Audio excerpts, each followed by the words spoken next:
Vous pouvez être jeté dans le pire des scénarios, privé de tout, humilié, torturé. Mais si vous avez une philosophie ferme, vous pouvez endurer l'inendurable. C'est ce que James Stockdale a vécu dans sa propre chair. Aujourd'hui, nous allons comprendre comment un amiral de la marine américaine, abattu au Vietnam et maintenu prisonnier de guerre pendant 7 ans, a utilisé le stoïcisme pour survivre à l'enfer. Préparez-vous, car c'est l'un de ces récits qui peuvent ébranler vos certitudes tout en vous offrant un nouvel axe pour supporter les moments les plus difficiles de la vie. James Stockdale était un pilote hautement entraîné de la marine des États-Unis quand il fut abattu en plein vol en 1965 pendant la guerre du Vietnam. Capturé par les ennemis, il passa 7 ans dans un camp de prisonniers connu sous le nom de Hanoi Hilton. Pendant ce temps, il fut torturé plus de 20 fois, maintenu à l'isolement, privé de soins médicaux et empêché de communiquer avec le monde extérieur. Mais Stockdale n'était pas seulement un militaire. Il était un étudiant du stoïcisme. Avant la guerre, il avait profondément étudié Épictète, l'esclave romain qui devint l'un des plus grands représentants de cette philosophie. Et c'est précisément cela qui sauva sa sanité mentale. Épictète enseignait que, bien que nous ne puissions pas contrôler ce qui nous arrive, nous pouvons toujours contrôler comment nous réagissons. Stockdale embrassa cette idée comme son bouclier mental. Au lieu de désespérer, il décida de prendre le contrôle de la seule chose que les Viet Cong ne pouvaient pas lui enlever, son attitude. Même sous des abus physiques et psychologiques constants, il devint un leader parmi les prisonniers. Il créa un système de communication par coups sur les murs, organisa une résistance silencieuse, encouragea d'autres prisonniers à maintenir leur dignité.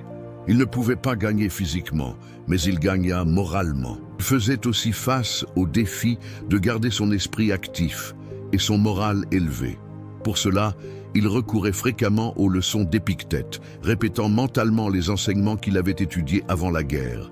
Ces mots devinrent son abri intellectuel, son refuge spirituel au milieu du chaos. Dans les moments de douleur extrême, il se disait qu'il n'était pas là par hasard, qu'il y avait un but dans son calvaire. Cette croyance n'était pas fantaisiste, elle était rationnelle, cultivée à partir de la philosophie.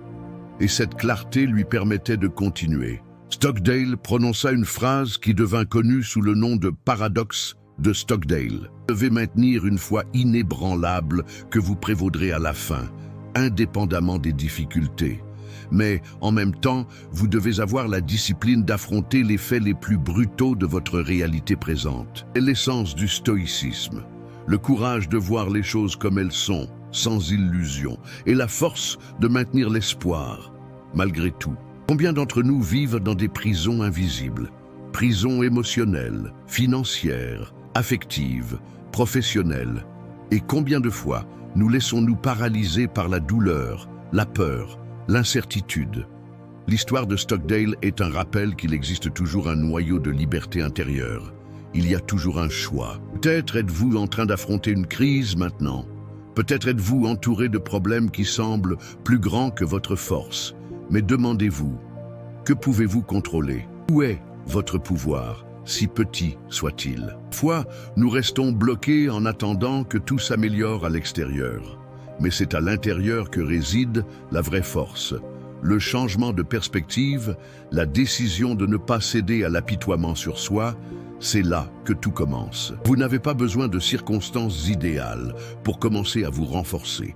Commencez avec ce que vous avez. Commencez avec vous-même. L'exemple de Stockdale nous montre que même le scénario le plus brutal ne peut faire taire un esprit qui a décidé de rester ferme. Le stoïcisme ne consiste pas à être froid ou indifférent. Il s'agit d'avoir une base inébranlable pour traverser la tempête.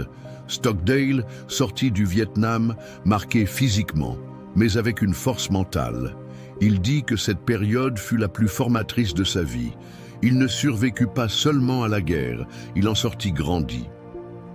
Et c'est ce que vous pouvez faire avec votre douleur. Transformer la souffrance en sagesse. Transformer l'humiliation en honneur, transformer la peur en discipline. À chaque petite victoire sur l'adversité, vous vous rapprochez de l'homme ou de la femme que vous êtes né pour être. Nous sommes ici ensemble pour cela, pour nous rappeler les uns aux autres que la douleur est réelle, mais que la chute n'est pas obligatoire. La prison extérieure peut exister, mais la prison intérieure est optionnelle. Ce message a résonné en vous. Likez la vidéo, partagez-la avec un ami qui a besoin de force et écrivez dans les commentaires « Je suis plus fort que les circonstances ». Croyez, vous prévaudrez, avec courage, avec lucidité et avec dignité.